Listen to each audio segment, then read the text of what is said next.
साथियों नमस्कार। जैसे कि मैंने आप लोगों से कहा था कि जो एक्साइज कांस्टेबल है झारखंड का और क्षेत्रीय कार्यकर्ता खास करके जेएसएससी का भी एग्जाम होने वाला है और मात्र 2 महीना आपके बीच में बचा हुआ है। ठीक है, तो अब उसके लिए सॉलिड तरीका ये देखिए, पेपर 2 के बारे में। ठीक है, ये जो आप देख रहे हैं ये जेएसएससी का झारखंड एक्साइज कांस्टेबल और क्षेत्रीय कार्यकर्ता का ये सिलेबस है। देखिए, अगर आपको एग्जाम निकालना है तो इस बात को याद रख लीजिए कि इस प्रकार का नोट्स जो है सबसे पहले ये आप जो देख रहे हैं इस प्रकार का सिलेबस जो आपके पास हार्ड कॉपी होना चाहिए और उसी हार्ड कॉपी में से इस प्रकार मैंने बना के रखा हुआ आप देख सकते हैं। ठीक है, ये जो विषय हिंदी है ना, ये देखिए परिशिष्ट सेकंड। ठीक है, अभी जो पेपर 2 है इसको मतलब पेपर 2। अब पेपर 2 में क्या, किसी का हिंदी है, किसी का अंग्रेजी है, संस्कृत है, उर्दू, संताली, बहुत कुछ है, आप देख लेना अपने हिसाब से। ठीक है, तो इस चैनल में हम आपको क्या पढ़ाएंगे, हिंदी और इंग्लिश। पेपर 2 में हिंदी और अंग्रेजी।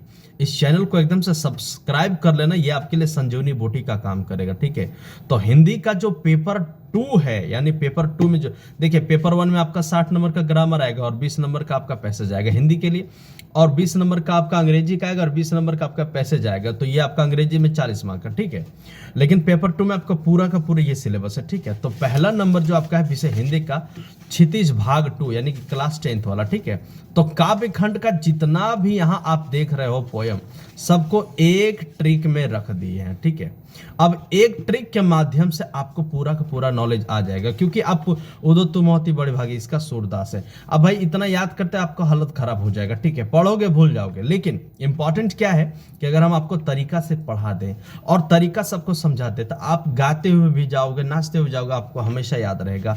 कैसे याद रहेगा बताएंगे। ठीक है, वीडियो तक बने रहें लास्ट तक और चैनल को सब्सक्राइब कर लें। ठीक है, ये आपका काम का चीज है, भीख मांगने वाला काम नहीं करेंगे, पढ़ाएंगे वो एग्जाम में आएगा 100%। ठीक है, कविता का ट्रिक, अब ट्रिक नीचे लिखा हुआ, पहले देख लो यहाँ पर कौन कौन सा है। ठीक है, देखो, उधो तुम हो अति बड़भागी। जो भी इस वीडियो को देख रहे हैं एकदम कायदे से देखना, कोई झूठ सच नहीं, कोई दूसरा चैनल जैसा नहीं कि यही पढ़ी यही एग्जाम में आएगा।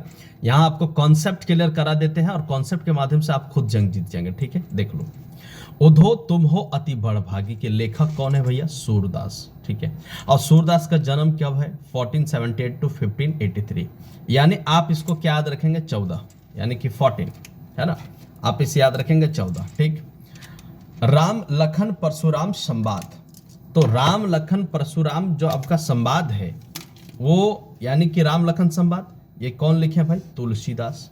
इनका राइटर कौन है, तुलसीदास। ठीक है, तुलसीदास जी का जन्म कब है, 1532 है ना। सूरदास का कब है, 1478। आपको याद क्या रखना है, 14 और 15, इससे आपको क्लियर होते चला जाएगा। ठीक है, 14 और 15। डार दुम्र पलना, डार दुम्र पलना, इनके राइटर कौन है, देव। कौन है ये, देव है ना। और इनका जन्म कब हुआ है, 1673 में। कब जन्म हुआ है, 1673 में। याद क्या रखना है आपको, 14, 15 और 16। क्लियर है, क्लियर है, 14, 15 और 16 कौन कौन है, सूरदास सबसे पहले, तुलसीदास उनके बाद, और देव यानी 16 नंबर। सूरदास तुलसीदास यानी 2 दास पहले और देव यहाँ, यानी दासों ने सेवा किया किसका, देव का। दासों ने पूजा किसका किया, देव का। ठीक है, कैसे पूजा किया, दासों ने देव का पलना में झुला करके, सुन रहे हो, ट्रिक समझ रहे हो, दासों ने, दासों कौन, सूरदास और तुलसीदास, दास कौन, सूरदास और तुलसीदास, देव का पूजा किया। किसका पूजा किया, देव का, है ना। देव का कैसे पूजा किया भैया, तो पालना में झुला करके, पालना में झुला करके। और जब पालना में झुलाया है मित्र, सुन रहे हो, जब पालना में झुलाया है तो क्या होगा, आत्मा तृप्त हो जाएगा। क्या तृप्त हो जाएगा, आत्मा, और उसका प्रसाद मिलेगा, उसका प्रसाद मिलेगा। यानी कि दासों ने देव का पूजा किया पालना झुला करके और प्राप्त हुआ आत्मा जैसा प्रसाद, यानी कि आत्मीय प्रसाद प्राप्त हुआ। क्या प्राप्त हुआ, आत्मीय प्रसाद।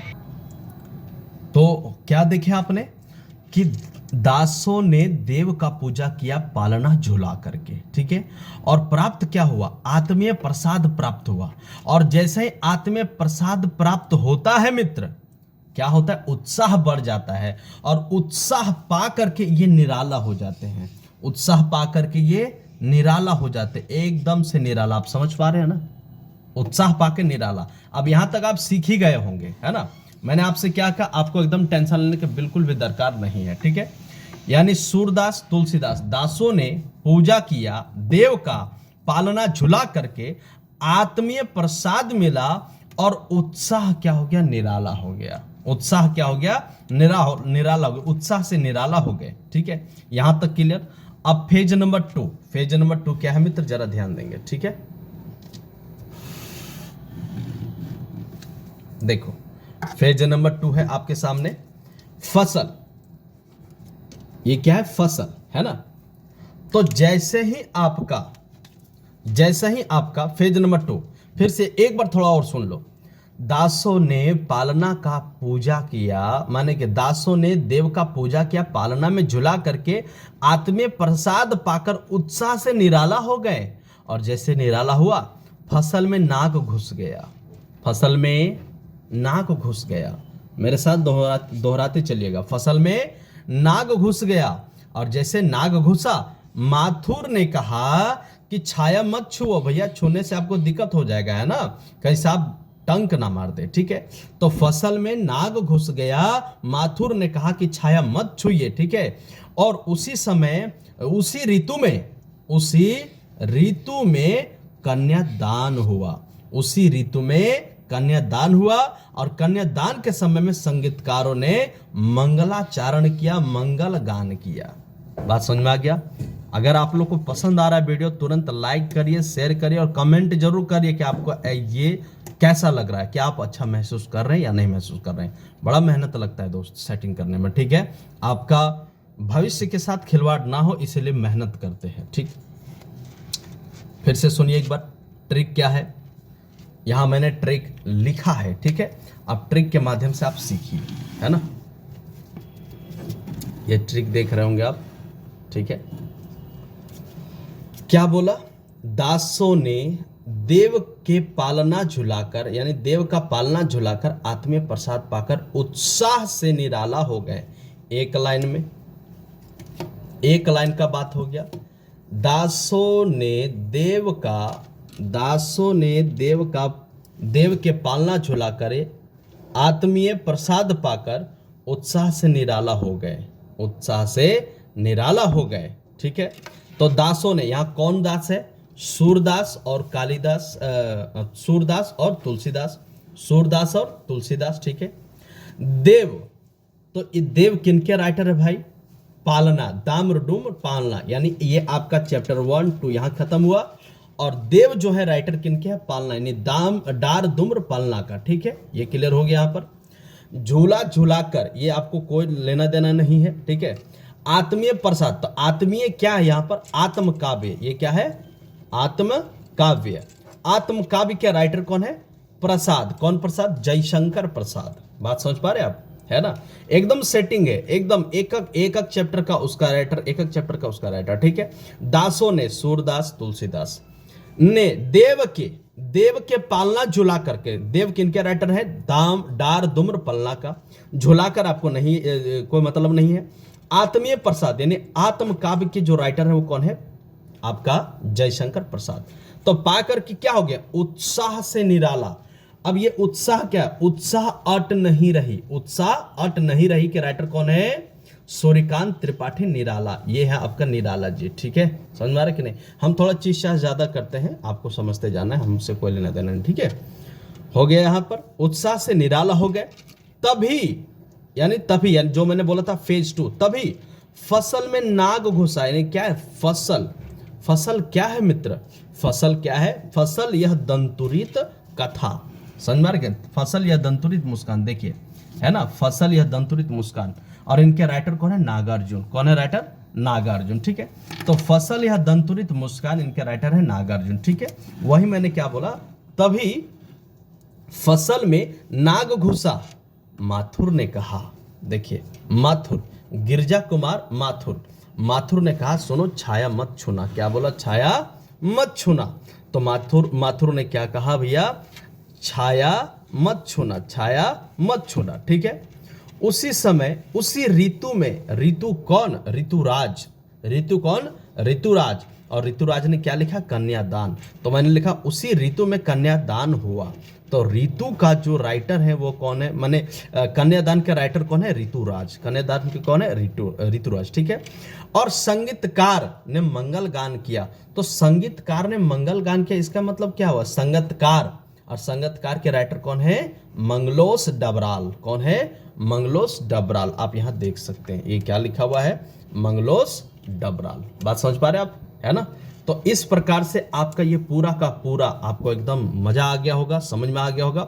एक बार फिर से आप ट्रिक के माध्यम से चलो, ठीक है, एकदम बारीकी से। ठीक, क्या बोला, दासों ने देव का पूजा कर किया, दासों ने देव का पालना झुला करके। दास कौन है, सूरदास तुलसीदास, सूरदास तुलसीदास 14 और 15, ऐसे याद रखना 14 और 15।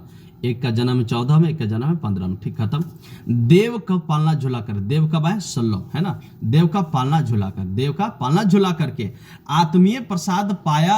आत्मीय यानी आत्म काव्य के राइटर कौन है, जयशंकर प्रसाद। ये क्या हुआ, 14, 15, 16, 17 को छोड़ दीजिएगा, 18 आ जाइए। 18 दो बार है, 18 दो बार है, 18 18, ठीक है। तो जयशंकर प्रसाद 1889, ठीक है। उत्साह से निराला हो गए, उत्साह से निराला हो गए। तो ये उत्साह और ये निराला, तो प्रसाद और निराला 18 18 हो गए। फसल यह दंतुरित मुस्कान, यानी फसल नागार्जुन का कब है, 19। अब यहां से फसल में आइएगा 19 19 19, 3 गो 19 19 19, ये ठीक है। तो फसल नागार्जुन 1911, छाया मत छूना गिरजा कुमार माथुर, माथुर 1918, और कन्यादान ऋतुराज का 1940, और संगतकार जो है मंगलोस डबराल का, ये भी 1948 है, ठीक है। बात समझ पा रहे हैं आप, ठीक है। तो आई होप ये आप लोग को बहुत अच्छा लगा होगा। अगले क्लास, चूंकि मैं उधो तुम हो अति बड़भागी का बहुत अच्छा से गायन गीत के साथ में आप लोग को समझाया है, वो वीडियो को लिंक में डाल दिया जाएगा, ठीक है, कमेंट बॉक्स में डाल दिया जाएगा। आप उनसे चैप्टर फर्स्ट देख लीजिएगा। ये ट्रिक हो गया आज का। और अगले क्लास में राम लक्ष्मण परशुराम संवाद गा करके समझाऊंगा, ताकि आप लोग एकदम ना भूलेंगे। और तुलसीदास से रिलेटेड जो भी प्रश्न आज तक का आया हुआ है, चाहे वो एसएससी का हो, जेएसएससी का हो, किसी भी विभाग में आया हो, ये सबका प्रीवियस ईयर क्वेश्चन हम करवा देंगे, ठीक है। चैप्टर को यही समाप्त करते हैं। चैनल को सब्सक्राइब करिए, कमेंट करिए कि आपको समझ में आया या नहीं, ठीक है। तब तक के लिए थैंक यू सो मच, मिलेंगे अगले क्लास में।